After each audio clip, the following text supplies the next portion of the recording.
제가 대학 처음 들어와서 믿음의 삼총사가 결성이 되었어요. 한 명은 1년이 지난 다음에 군대를 가서 그럼 몇 명 남죠? 믿음의 친구 2사람이 남게 된 겁니다. 그러다 보니까 더 친하게 되었죠. 때로는 저의 어려움도 얘기하고 그 친구의 어려움도 서로 얘기하면서 깊은 대화도 이렇게 하고 했어요. 근데 어느 날 갑자기 그 친구가 자기가 계속 힘들고 어려웠던 부분들을 친구인 저에게 나눔을 해 주었습니다. 은철아, 사실은 내가 너무너무 부끄러워서 얘기하지 못한 것이 하나 있다. 우리 오빠가 곧 결혼해. 근데 오빠가 결혼하는데 축하할 일이 아니겠어요? 그런데 왜 부끄럽다고 했을까요? 바로 혼전 임신을 해서 어쩔 수 없이 결혼하게 되었다는 겁니다. 근데 여러분, 제 나이를 혹시 추측할 수 있는 분은 아시겠지만 1989년도는 그런 세상이 아니었어요. 혼전 임신 허락됩니까? 너무너무 부끄러운 일이었죠. 뭐 지금에는 그죠? 연예인들이 흔히 그런다 그래요. 혼수품으로 뭘 가져냐 하면 이미 아기를 그죠? 배에 있는 거 혼수품으로 가져간다고 이렇게 자랑할 정도로 이렇게 성적으로 굉장히 문란한 시대가 되었지만 그 당시만 해도 혼전 임신이 그렇게 가능하지 않았던 시대인 것 같아요. 그러니까 그 친구가 저에게 이 너무너무 부끄럽고 또 한편으로는 그 오빠가 이렇게 자기 이제 함께 결혼해서 살게 될 그 분을 생각하면 날마다 너무너무 이렇게 상상이 되니까 너무 부끄러워서 견딜 수 없는 시간들을 보내었다고 말합니다. 그런데 여러분, 2016년 전에 동일한 일이 발생했습니다. 유대 사회에 혼전 임신 물론 있을 수도 있죠. 그래서 법으로 정했습니다. 혼전 임신하면 반드시 남자가 그 여자를 데리고 살도록 그죠? 그래서 살면 되는 것입니다. 결혼하면 됩니다. 근데 문제는요, 이 혼전 임신이 문제가 아니라 이 남자가 누군지 모르는, 그래서 아기를 가진 한 여인, 누군지 아시죠? 마리아가 지금 이런 상황이 된 것입니다. 그러면 유대법에 따라서 그냥 헤어지는 문제가 아니라 그런 여인은 돌로 쳐 죽여야 하는 것입니다. 그래야만 이 사회가 깨끗하다고 여겨지는 것이 법적으로 정한 것입니다. 그런데 이 문제를 놓고 마리아가 이 요셉에게 고백하기를, 이 일이 그냥 내가 아무런 모르는 남자와 이렇게 관계를 맺어서 아기를 가진 게 아니라 누구에 의해서요? 성령에 의해서 나에게 하나님이 주신 선물일 뿐만이 아니라 그리고 내 몸에 있는 이 아기는 이 세상을 구원할 왕이야, 이렇게 얘기를 해준다는 것이죠. 이건 말도 안 되는 일입니다. 있을 수 없는 일이죠. 그래서 여러분, 오늘 이 말씀에 우리가 읽었지만 이 마태는 이 일이 얼마나 어처구니였고 불가능한 일인지를 설명하기 위해서 사실은 이사야서 있었던 7장의 얘기를 끄집어내어서 인용하고 있는 것입니다. 정말 이것은 말도 안 되는 일입니다. 있을 수 없는 일입니다. 도저히 용납될 수 없는 일입니다. 믿어질 수 없는 사건입니다. 그런 의미에서 이사야 7장에 일어났던 사건을 인용하면서 임마누엘, 하나님이 우리와 함께 하신다라는 뜻의 의미를 우리에게 설명하고 있는 것입니다. 우리는 참 이 말을 은혜스럽게 받아들여요. 예수님이 오셔서 우리와 함께 하여서, 그래서 우리에게 오시는 하나님이 되신 게 너무나 기쁜 일이다, 이렇게 여길지 모르지만 마태는 다른 각도에서 우리에게 설명해 주고 있습니다. 어떤 사건이냐면요, 유다 왕 아하스 때에 적들이 쳐들어오게 된 겁니다. 그것도 그죠? 오늘날 말하면 미국과 같은 초강대국이 그 나라를 침범해 온 것입니다. 바로 아람 왕, 그죠? 그 나라를 그 시대에 지배했던 아람 왕이 쳐들어오게 된 것이죠. 근데 이 아람 왕만 쳐들어온다면 문제가 되지 않을 텐데 동맹을 또한 맺었다는 것입니다. 아하스 왕이 유다 땅을 다스리고 있는데 저 북쪽 이스라엘이 이 아람 왕과 동맹을 맺어서 이 땅을 침범하기 위해서 들어온 것이죠. 이 땅의 지형과 위치와 또 어떤 것이 약점인지, 이웃 나라니까, 또 함께 함께 살았던 핏줄이니까 이 가나안 땅을 누구보다도 잘 알고 있는 북이스라엘과 함께 동맹을 맺어서 이제 초강대국이 된 이 나라를 쳐부수기 위해서 쳐들어오게 된 것입니다. 이 소식을 접한 아하스가 얼마나 두렵고 힘겨웠겠습니까? 그런데 여기에 하나님이 이사야를 보냅니다. 내가 너와 함께 할 것이다. 걱정하지 마. 그들이 절대로 너를 손대지 못할 것이다. 하나님이 약속의 말씀을 이사야를 통해서 전해줍니다. 그리고 하나님이 직접 이제 이 말이 얼마나 진실된 일인지, 내가 이 약속을 지켰는지 너 징조 한번 구해봐, 이렇게 그죠?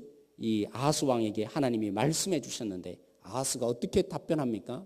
하나님 필요 없습니다. 왜 그 표적을 구하기를 거부했겠습니까? 아하스는 하나님을 믿지 않는 사람이었어요. 평소에 아무리 자기가 살아도 이 땅 가운데 하나님은 필요 없는 존재, 도움이 안 되는 존재, 거추장스러운 존재로 하나님을 믿지 않는 왕이었어요. 그런데 지금 이 현실을 보면서 얼마나 더 절망적이었겠습니까? 이제까지 하나님은 도움이 안 되는 존재였는데 신도 아닌 존재인 것이죠. 그런 하나님 필요 없다고 살아왔는데 지금 너무나 힘겹고 어려운 전쟁의 상황 속에 하나님이 도움이 된다고 생각하겠어요? 아무런 도움이 안 되는 것이죠. 그래서 하나님 저 필요 없습니다. 저 하나님 표적 구할 필요가 없습니다. 하나님이 무슨 지금 이 상황에서 이 전쟁의 상황에서 우리를 막아줄 것입니까? 도저히 해답이 아닙니다. 그래서 하나님을 거부하였던 것입니다. 그럼에도 불구하고 그렇죠? 겨자씨만한 하나님의 미랄처럼 겨자씨만한 믿음이 있다면 기적이 일어날 거 아닙니까? 근데 아하스는 어떤 사람이에요? 하나님을 안 믿고 있어요. 그러니까 기적이 일어날 수 있겠습니까? 바로 거기에 하나님이 낮아지고 낮아지셔서 표적을 하나 주십니다. 그 표적이 뭡니까? 처녀가 아기를 낳을 거라는 겁니다. 너무나 젊은 한 여인이 아기를 낳을 때가 있을 것인데 그때가 어떤 의미인지 아느냐? 바로 내가 너와 함께하는 때다.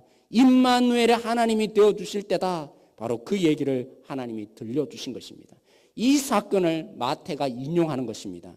예수님이 이 땅에 온 의미가 뭐냐? 바로 아하스 시대 때 하나님을 믿지 못하고 그리고 하나님은 도움이 되지 않는다고 그래서 불가능해 보였던 그 시대에 하나님이 오셔야 봐야 아무런 의미가 없다고 하는 그때에 바로 하나님이 임마누엘 되는 사건, 도저히 일어날 수 없는 이 사건이 그들 속에 일어난 것처럼 예수님이 이 땅에 오신 의미가 뭐냐? 이건 기적이 아니고는 불가능하다는 겁니다.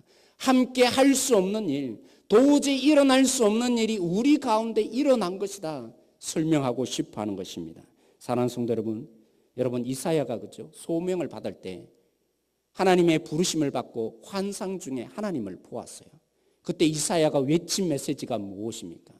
하나님을 직접 본 것도 아니에요. 그냥 환상 속에 하나님이 계신 것을 보았고 하나님을 보게 되었어요. 그때 이사야가 외친 메시지가 무엇입니까? 화로다 화로다 내가 망하였도다. 왜요? 하나님을 본 것 때문에. 이 죄인인 내가 하나님을 보고 내가 어떻게 견딜 수 있겠느냐? 그런 마음이 그 속에 생긴 거죠. 하나님을 직접 본 것도 아니었어요. 그가 환상 중에 하나님을 보고도 하나님, 내가 하나님을 보았으니까 난 이제 죽겠네요. 그것이 인생인 것입니다. 죄인인 인생이 제대로 눈 뜨고 보면 하나님이 우리 속에 오실 수 있겠습니까? 하나님을 만날 수 있겠습니까? 이사야가 고백한 것처럼 우리가 믿음의 눈을 제대로 열고보면 하나님이 오시면 우리는 어떻게 됩니까? 죽는 존재인 것입니다. 하나님이 우리와 함께 할 수 없는 그것이 실제인 것이죠. 그런데 예수님이 오신 의미가 뭐라고요? 우리와 함께 하기 위해서라고요. 여러분, 제가 예전에 한번 설교에도 인용한 것처럼 그죠? 성경을 읽을 때 그죠? 일독을 하겠다고 결심을 하지 않습니까? 근데 한 출애굽기 반쯤 지나가면 그때서부터 이해가 안 됩니다. 뭐 성막에 만드는 얘기부터 시작해서 제사장 제도, 제사 얘기로부터 시작해서 그죠? 민수기 10장까지 총 몇 장이에요? 57장에 걸쳐서 너무나 말도 안 되고 이해도 안 되는 얘기들이 너무나 가득 차 있어요. 총 57장에 걸쳐서 제사와 성막에 관한 얘기로 가득 차 있어요. 왜 이런 제도를 하나님이 설명하고 주시는 것입니까? 하나님은 거룩하신 분인데 그 하나님이 이스라엘 백성들과 함께 하기 위해서는 여러 가지 방법과 절차와 복잡 미묘한 그러한 많은 부분들이 필요했다는 것입니다. 제사가 필요했고 성막이 필요했고 하나님을 그냥 단독적으로 직접적으로 만날 수 있는 그런 하나님이 아니었다는 것을 보여주고 있는 것입니다. 그런데요, 오늘 우리에게 기적이 일어났어요. 방법을 무시하십니다. 하나님이. 절차를 무시하세요. 모든 것을 다 뛰어넘어서 거룩하신 하나님이 우리 속에 오시겠다는 것입니다. 예수님이 이 땅에 오신 의미가 뭡니까? 죄인인 우리에게 이사야가 고백한 것처럼 만나면 죽을 수밖에 없는 죄인인데 그 하나님이 우리 속에 오시기 위해서는, 이 땅 가운데 오시기 위해서는 많은 절차와 방법이 필요했는데 하나님은 그 모든 것 다 취하시고 은혜를 주시며 우리 가운데 내려오시겠다는 겁니다. 아스가 믿음이 없는 가운데 이건 불가능한 일이에요. 있을 수 없는 일이에요. 하나님 필요 없습니다. 그래서 하나님이 주신 징조가 이것이었는데 우리는 달라야죠. 믿음의 눈을 열고 제대로 우리 자신을 보면 하나님이 우리와 함께 한다는 사실, 하나님이 우리 속에 예수님을 보내어서 이제부터는 내가 너희들을 직접 만나 주겠다. 이 약속이야말로, 이 실천이야말로 불가능한 일이죠. 일어났으나 안 되는 일이죠. 우리 자신도 믿을 수 없는 사건이라는 것입니다. 그래서 이사야의 이 본문을 인용하면서 하나님이 우리와 함께 하십니다. 이 기적이 우리 속에 베풀어졌다고 말씀하고 싶어 하는 것입니다. 사랑하는 성도 여러분, 유대인들은요, 우리보다 더한 사람들이에요. 얼마나 거룩함을 지키고 싶어 하는지 함께 할 수 없는 사람들이 있는 거예요. 함께 해서는 안 되는 사람들이 있는 거예요. 어울려서는 안 되는 사람이 있는 거예요. 왜냐하면 어울렸다가는 자신이 더러워지기 때문입니다.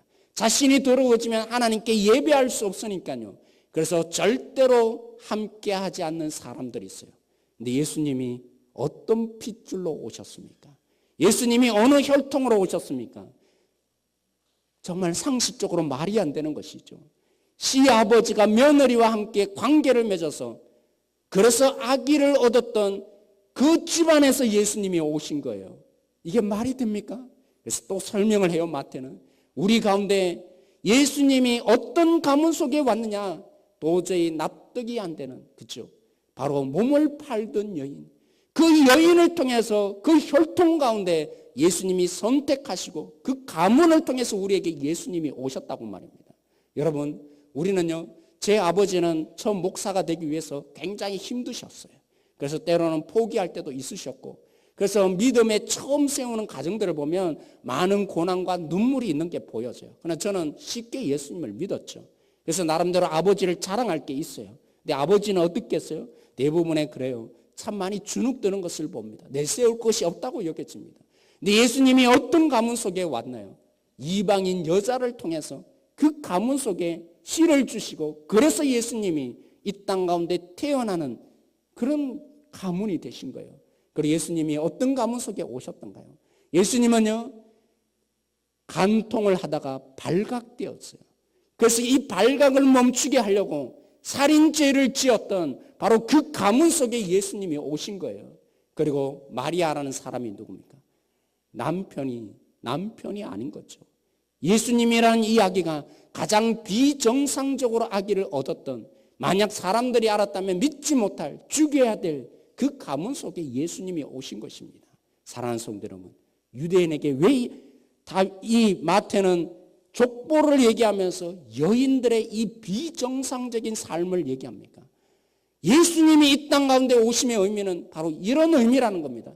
함께 하지 말아야 될 사람, 함께 할 수 없는 존재, 도저히 비정상 중에서도 가장 비정상적인 바로 우리에게 하나님이 오셨다는 것입니다. 그 은혜를 우리가 입은 거죠. 함께 할 수 없는 하나님이 우리 속에 기적을 베풀어서 함께 하게 된 놀라운 이날, 우리가 이 은혜를 기억해야 하죠. 오늘 우리는 이 하나님이 우리 속에 임재하여 주시길 원합니다. 임마누엘의 하나님이 오늘 우리 속에 기적을 베풀어 주시기를 원해요. 임마누엘의 그 하나님이 우리를 바꾸어 놓으시고 우리에게 구원을 주시고, 그래서 이제부터는 영원토록 하나님이 함께 하시는 사람이 되었다면, 그 은혜를 제대로 우리가 입었다면 우리도 어떻게 살아야겠습니까? 때로는 옆에 있는 지체들, 그죠? 가만히 알고 보면 가장 함께 하고 싶은 사람과 앉아요. 그러나 때로는 원수처럼 여기는 사람, 때로는 별 볼 일 없는 사람, 이런 사람과 어울리면 야 친구야 너 앞으로는 그런, 그죠? 자녀들에게 때로는 그렇지 않습니까? 저런 친구들과 어울리지 마. 왜 그렇게 합니까? 그런 친구들과 어울리면 금묵작이라듯이 나도 더러워지고 우리, 그죠? 자녀들도 한편으로는 물들까 싶어서 함께 하지 말라고 우리는 어떻게든 제어를 합니다. 이런 우리 속에 하나님의 은혜가 임해져야 할 것입니다. 하나님의 긍휼이 임해져야 할 것입니다. 임마누엘의 기적이 오늘 우리 속에 일어났다면 그 임마누엘의 하나님으로 말미암아서 이제 임마누엘뿐만이 아니라 임마누웬이 되어야 하는 것입니다. 이게 무슨 말인지 아세요?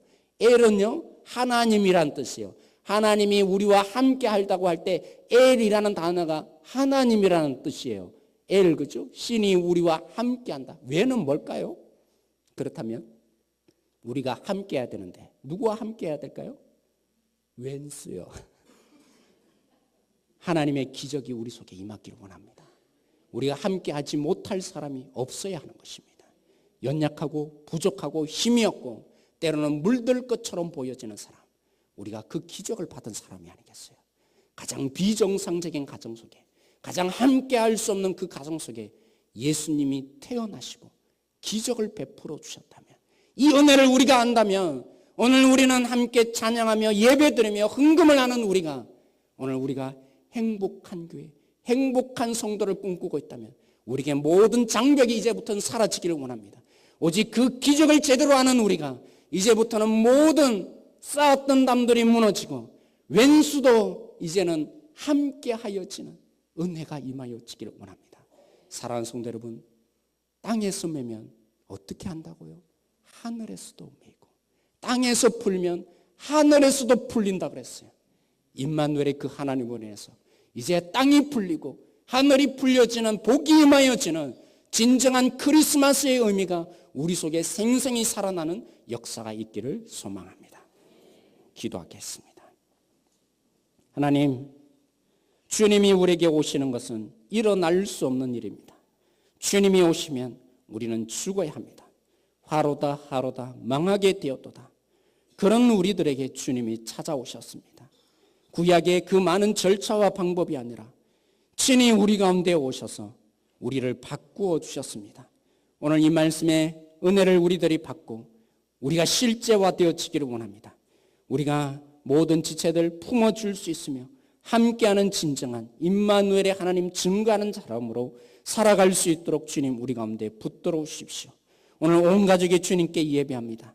이제 우리의 가족이 확대되어져서 예수님을 믿는 것으로 온 가족이 되어지기를 원합니다. 하나님의 능력이 우리를 통해서 하나님 하늘에도 풀려지는 놀라운 은혜의 역사가 이 임마누엘의 정신으로 돌아가서 일어나기를 소망합니다. 함께 하실 줄 믿고 예수님의 이름으로 기도드렸습니다. 아멘.